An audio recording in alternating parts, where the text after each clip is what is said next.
Good afternoon, everybody, and welcome back to Sustained Leadership webinar series.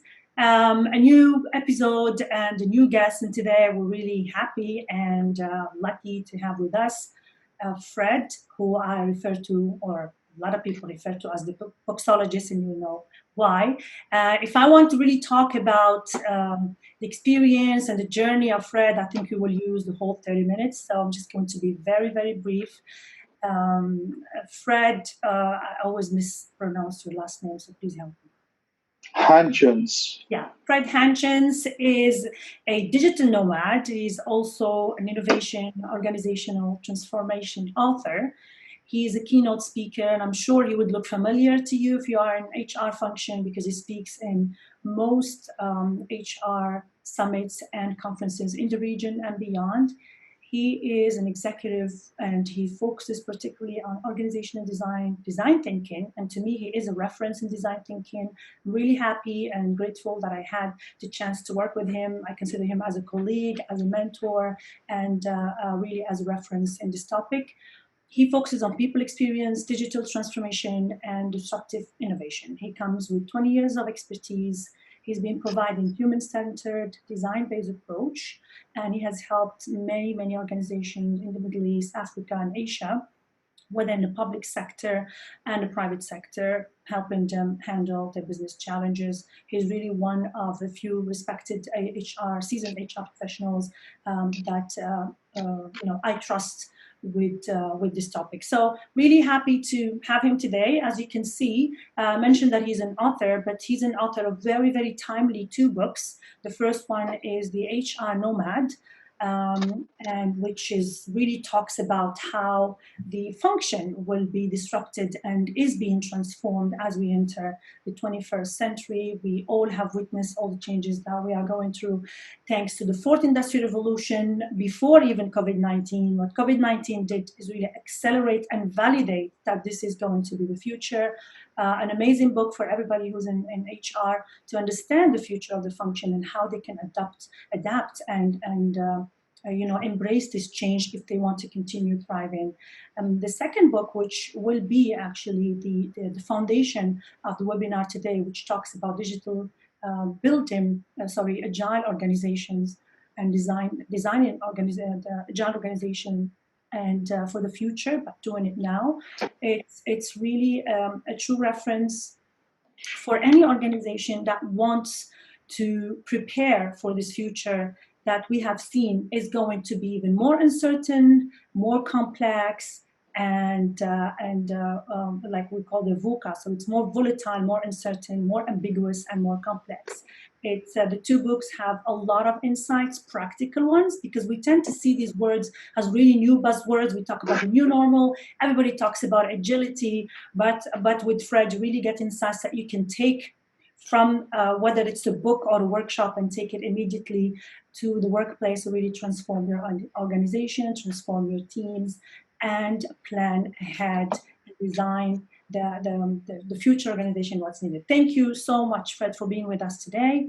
I just, I leave it up to you. I don't want to really take so much of time because there's only a little time for us to get to the insights. So tell us a little bit about this new book. And I know that probably you started writing it before the pandemic. And I remember in some of our conversations, you always talked about this is the future. And many people were kind of skeptical, thinking that maybe it's still far-fetched. This is not needed now. It's not for the region. Maybe we still need 10 years. And then as the joke goes, who really did who planned your digital transformation, CEO or CTO, happened that it's COVID-19 was the driver of digital transformation. So I feel that you were ahead of time and you really thought about it. And what happened with this pandemic is whoever had that doubt understands now that it's not a luxury, but it's a must-have. So please tell us a little bit more about it and how can business leaders in any function benefit from the insights in your book, which is Designing Agile Organizations for the Future Now. Good, thank you very much, Hanan. You almost take half of your webinar to introduce me, but thanks for that, and I appreciate your kind words. And yes, it's always great to work with you as well and have our chats regularly on live and lately mainly digital like everybody else. Just to rectify one thing, actually I wrote two books about remote working. One is the HR Nomad, which I published last year. But sorry, I'm not disappearing. But the other one that I published was actually it's almost on the shelves. It's going to be on the shelves in bookshelves in a week or two. Will be remote working. So HR Nomad was more about digital work for HR professionals and how can HR be more agile in its work and how can HR professionals be more agile, just not just recruiters, but everybody in the HR sphere can work remotely and what can you do? And indeed, people were saying last year, oh, that's for 10 years from now. Definitely, that's not how it should be. But the reality is that also I was working on a remote working book as well, where I focus more on employees and employers, what you should do in terms of performance management, leadership, policies, and so on. And this is definitely a very timely book because what I added to the title actually is just a guide for employees and employers post-COVID-19. So that post-COVID-19 was actually just added a few weeks ago because I realized that we're actually likely to move to beyond year zero, which is 2020. And so, yeah, so two books, but we're going to talk today about organization agility. Again, also a topic that people might find that a year ago a bit futuristic. So I didn't predict COVID-19, so please don't call me in for predicting future disasters, but definitely I believe it was predicted that digital work becomes obvious and remote work and distance learning becomes obvious. Early adapters have been there already for a few years. Companies known like Zapier, organization agility, the whole Zappos story on where organizations think about breaking down all the hierarchies and all the silos and so on. By the way, a topic that has been an organizational design topic for many, many years. I've been in the market and as a consultant and a writer and workshops and training on organizational design development. There's often three questions that people ask me. First of all, what is the right span of control? How many layers does an organization need? And they still stick with these boxes and these lines, of course. And then the last question, which is the most obvious question, is how do we break down these silos?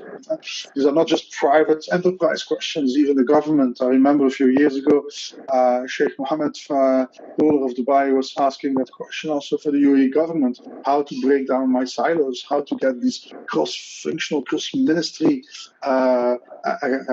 departments, and the Ministry of Happiness, beautiful example of there's no physical building for it. There's actually offices in happiness that sit in different ministries. So many concepts have been developed both in government, also in the GCC. But now, of course, we're moving into an age of VUCA, and now everybody knows what VUCA means. Not last year, now everybody knows. Yes, absolutely. Yeah. So you had a question on what maybe what means agility, yeah, or yeah. Of course, yeah. We just want to really, simplify it to everyone because, like I said, it's almost one of this jargon that everybody talks about. But what does it mean to business leader? Where do they start?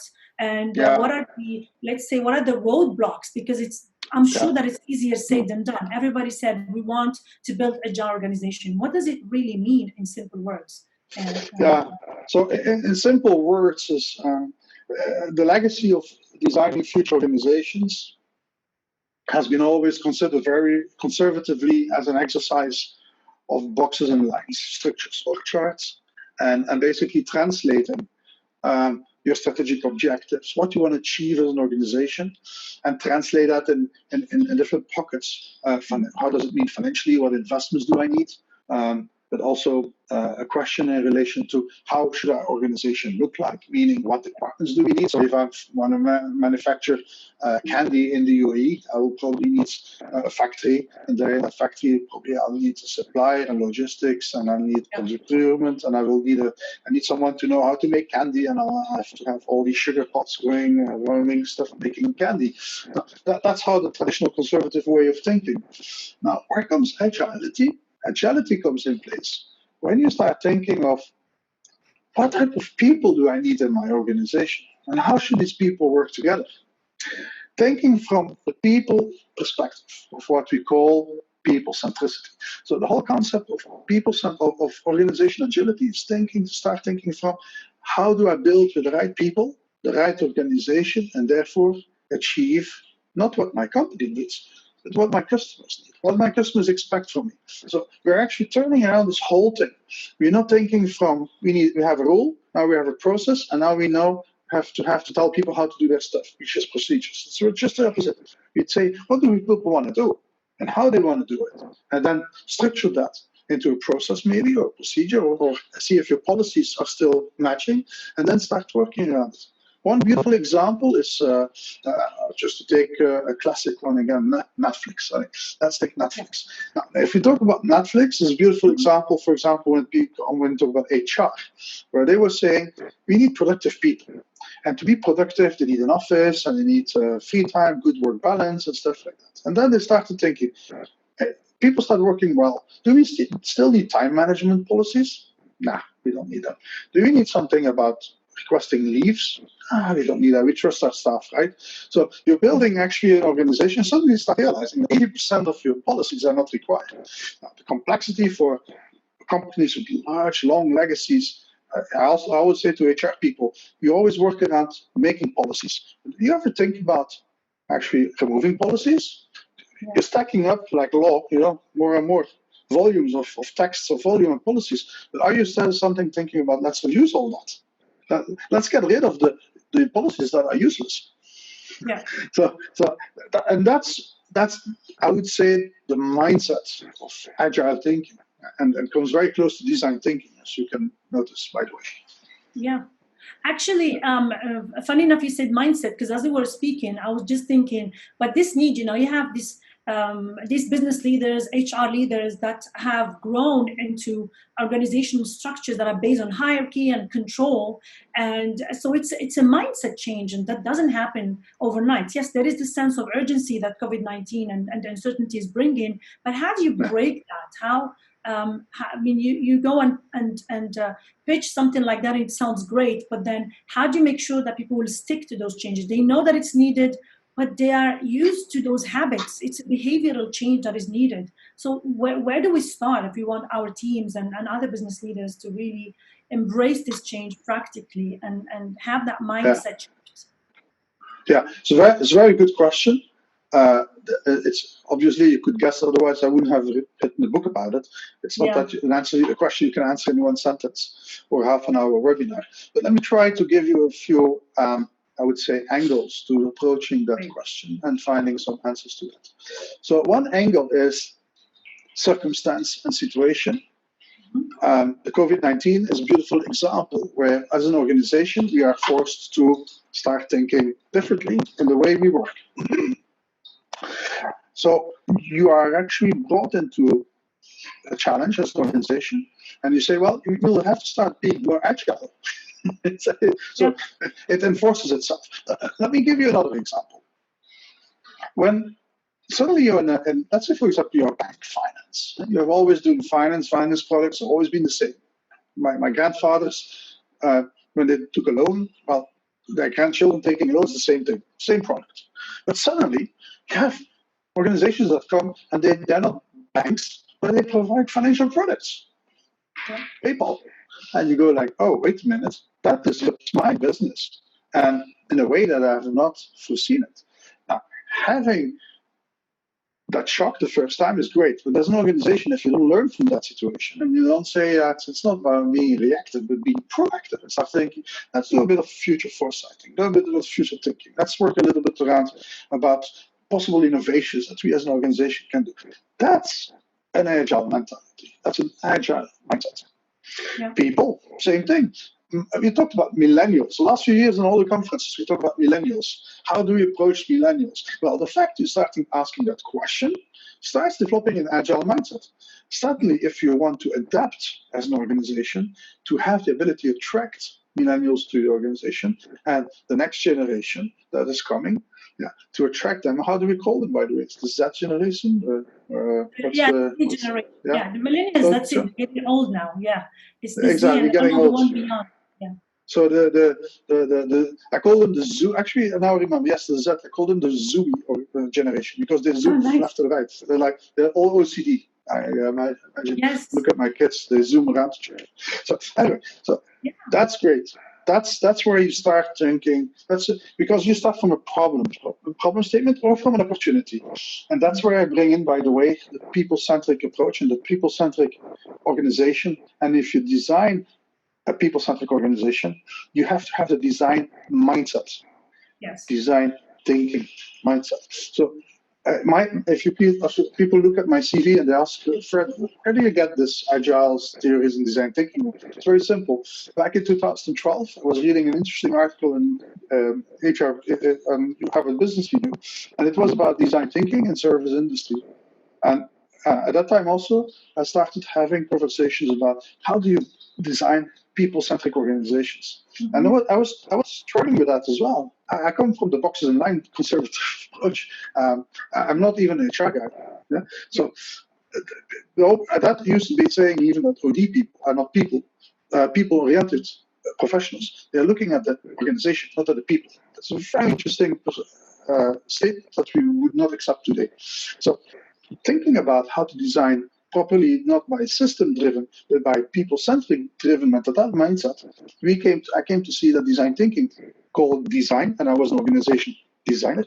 It matched somehow, and I experimented and tested, and I found it very interesting. So I've been doing design thinking for organizational design for almost a decade now, and that's where it becomes interesting. If you start looking at other stuff, that's how we met, by the way, also doing courses together on organizational design thinking. Is that my approach is really to bring in the people-centric approach, and there we come to people-centric organizational design, and there we come then to the next link between design thinking, problem and opportunity statement, and focus on the people, and how to end up to an innovative solution. And that link is agility.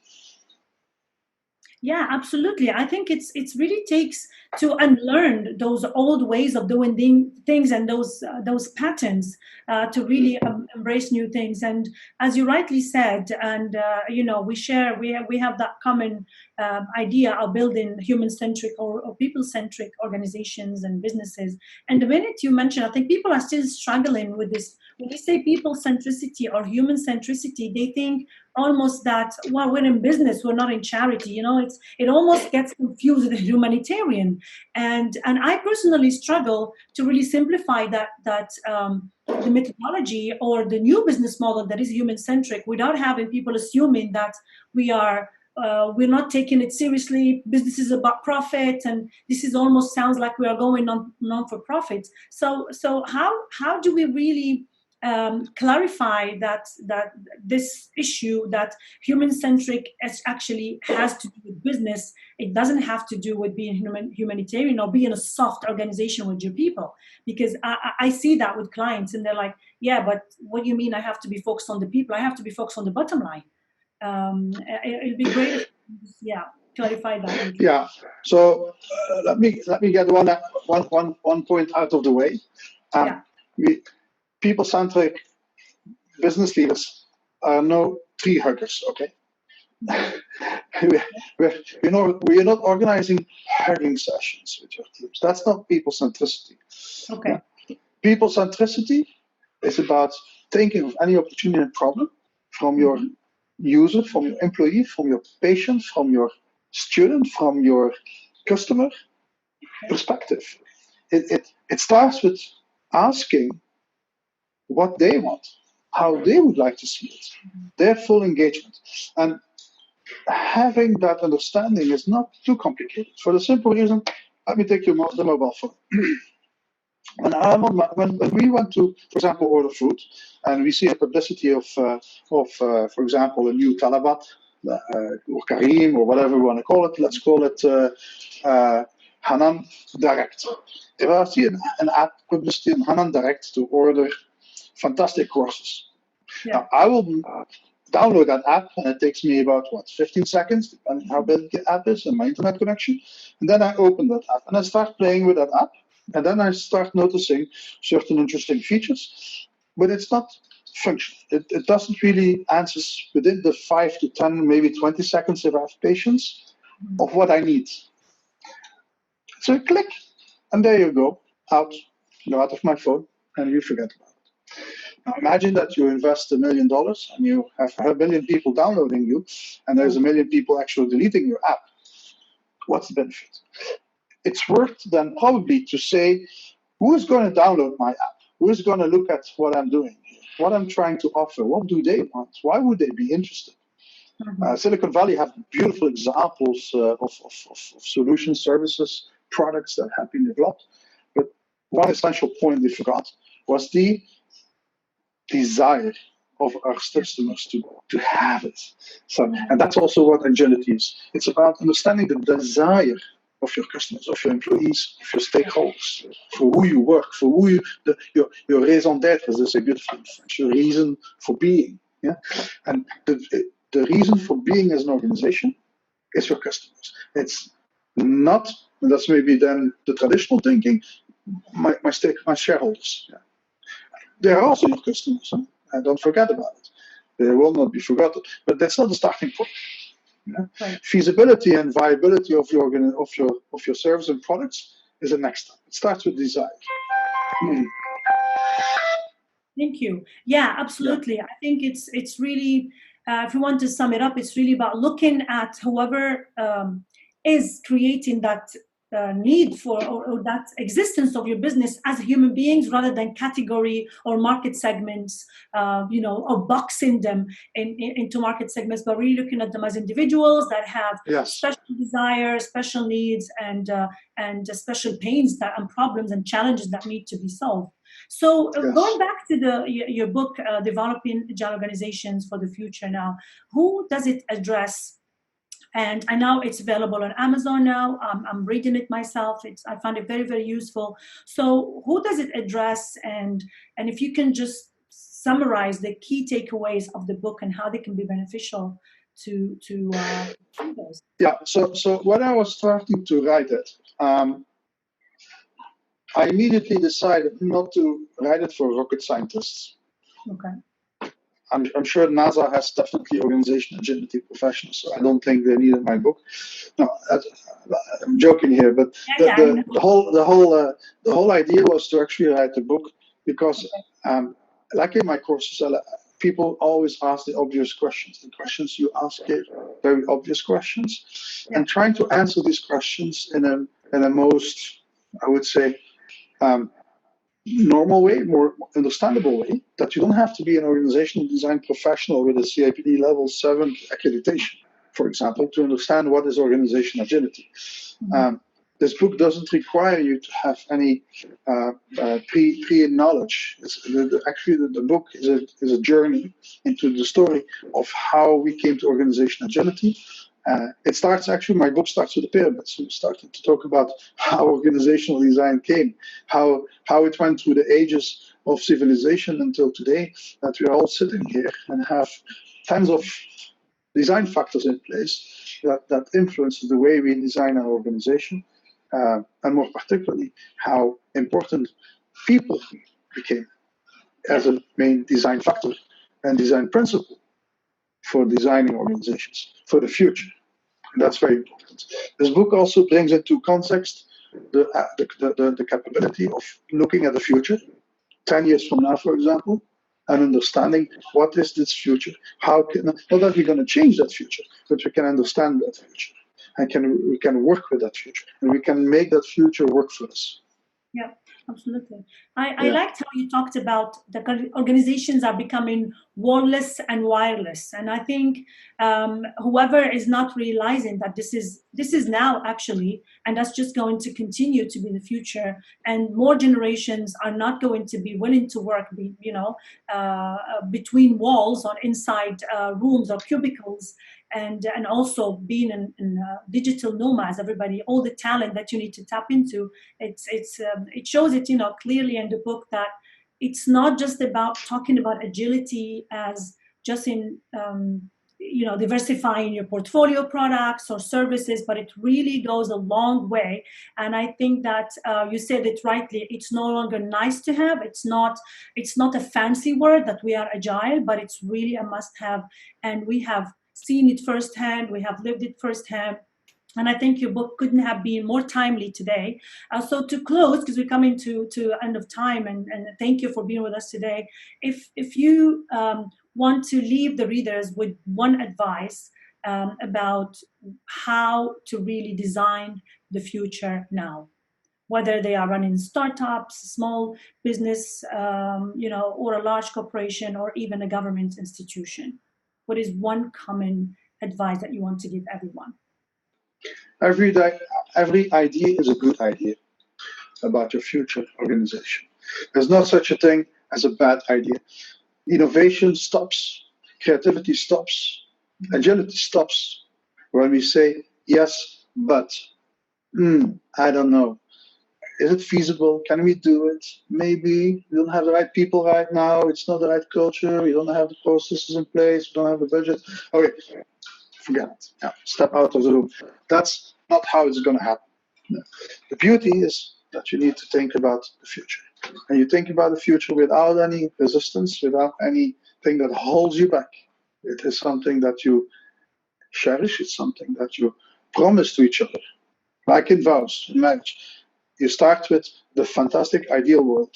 Yeah? And you hope to keep that, of course, within your organization, that idealism, that we can all be open-minded and look at the future and accept everybody's ideas. But it has to be a starting point. If you don't start, then it never happens. Yeah? Yes. So it's really important. So I hear you. It's really about keeping an open mind and also experimenting. Just go for it and see and learn on the way. That's where agility starts. And it's beyond just a word, beyond a buzzword, but it's really about the willingness to start experimenting and to not judge or question or doubt ideas. Thank you so much, Fred. This was really very insightful, and everybody who's listening to us or who will be listening to the recording, as we will send it to everyone who registered and everybody on our list of webinars, of sustained leadership webinars. Developing Agile Organizations for the Future is a great book. It's very insightful. You can always find Fred. He's all over social media if you want to find out more about how to build or design, actually. Let's not use build, because I know that you use the word design, and we need to think like designers. Thank you so much. The future is for Agile organizations. Let's really work together with an open mind if we want to thrive in this very uncertain future. Thank you. And the book is available on Amazon, Kindle, and hard copy version. And if you buy a hard copy, keep it with you. Come to one of my conferences. Follow me on LinkedIn. And if you meet, then you get a free signature. Great. Actually, I'm waiting for my signature myself. Can't wait for that. And to meet you very soon. Take care, Fred. Thank you. I look forward to more interaction with you. Bye-bye.